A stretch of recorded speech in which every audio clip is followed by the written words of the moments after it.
Hi, I'm Alex from NME, and today we're joined by the one and only Christian Bale to talk about his new film, The Pale Blue Eye. I need you to decipher this.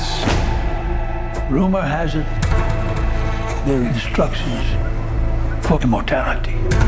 Someone there?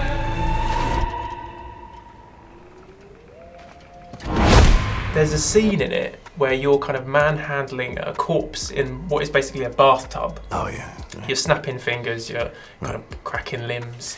Right. How are you with that kind of stuff? Because I'd have maybe been gagging between takes. Well, they are ridiculously realistic, those corpses. Incredible makeup people who did it, which I would sometimes be looking and thinking, are they playing a joke on me? Because it looks like he's about to wake up. Like, is this the real actor? What's amazing with film is you get just the most incredible artistry that isn't even seen on the film. So, like, the feet were so realistic.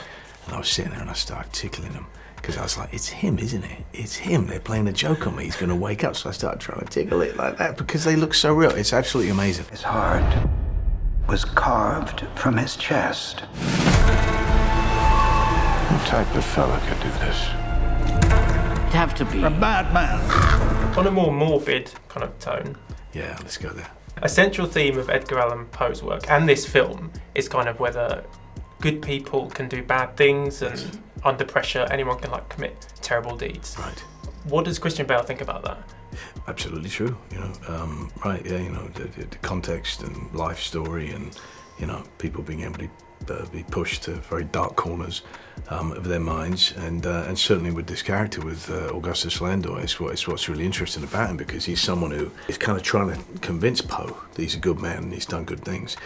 But he's not quite believing it, and he's been in law enforcement his whole life, but as we say in the film, gloveless interrogation. So, he's accustomed to getting his own way and getting the answers that he wants. And it's a lovely origin story about Poe and, a fictionalized account of how this Landor, the kind of hard-drinking, hard-boiled detective, with many regrets, would have influenced Poe into becoming the godfather of the detective story and godfather of the macabre and the hard-drinking man that he came to be, ending up dead in a gutter in Baltimore in someone else's clothes.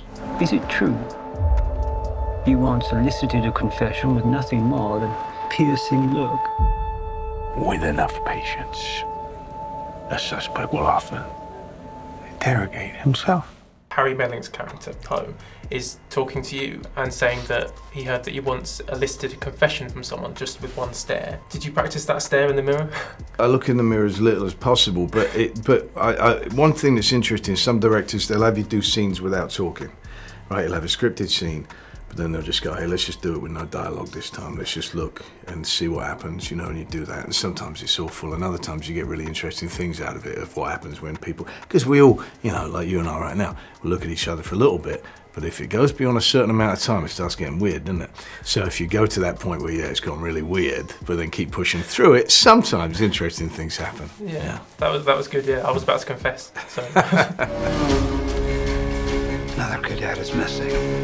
Poe, I need you to discreetly infiltrate the cadets.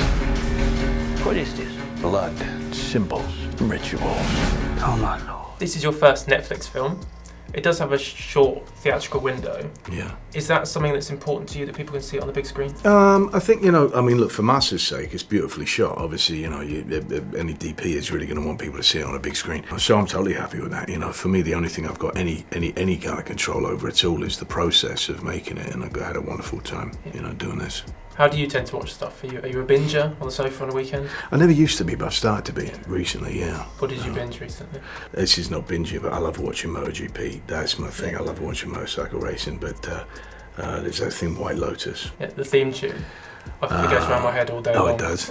Right. Well, I love Steve Zahn. We made a film together, and he was in the first season of that. Yeah. So that's why I started watching it, and then, kept watching it. Is there a musician or rock star that you would like to play in a biopic? Sean Ryder. Yeah. He was always just such an interesting figure, and I grew up, and loving Happy Mondays and whatnot. So, it'd be a lot of fun to play. Yeah. They're actually making a Happy Mondays film now. Oh, yeah, well, there you go. I've lost the part then. So. Well, who's playing him? I'm sure if Christian Bale came along, they haven't shot it yet, and said, I want to do this, I'd be like, oh, sorry. I'm probably too old now if they're doing it in its heyday. We are closer. It's only a matter of time.